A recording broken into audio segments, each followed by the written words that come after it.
Now I'm going to talk about the differences between the English version and the Danish version. So let's see.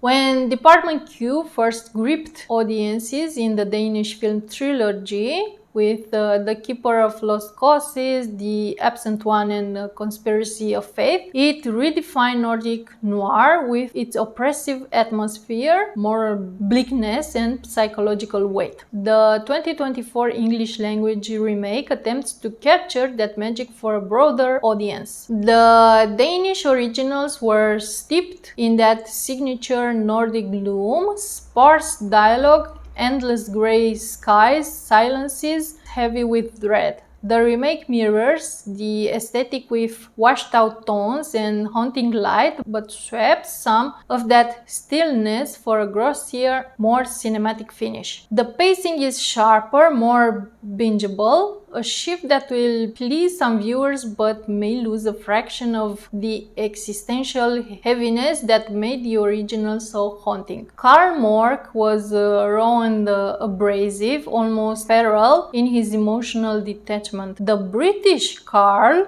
retains the trauma but offers more warmth and accessibility, a choice that makes him easier to root for but perhaps less unsettling. Cdrama is compelling in both incarnations. The Danish Assad radiated quite spiritual depth, while the British version leans into humanity and relatability. Both tell stories of cold cases, buried trauma, and systematic rot. But where the Danish films linger in silence and let the audience connect the dots, the English versions opts for crisper exposition and tighter arcs, a better fit for the streaming era's rhythm. The originals never looked away from violence. The horror was in its unflinching realism. The remake is still dark but stages brutality with a touch more cinematic restraint. It's visceral but not as raw.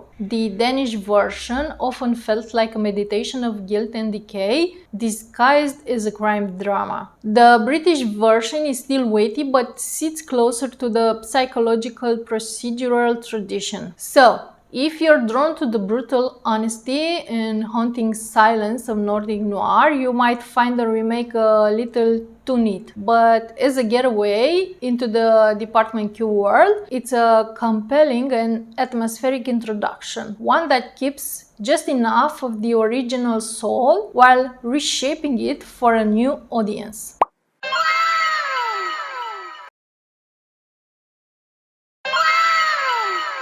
So, have you seen both versions or read the books? Which one left the bigger mark on you? Please comment me below.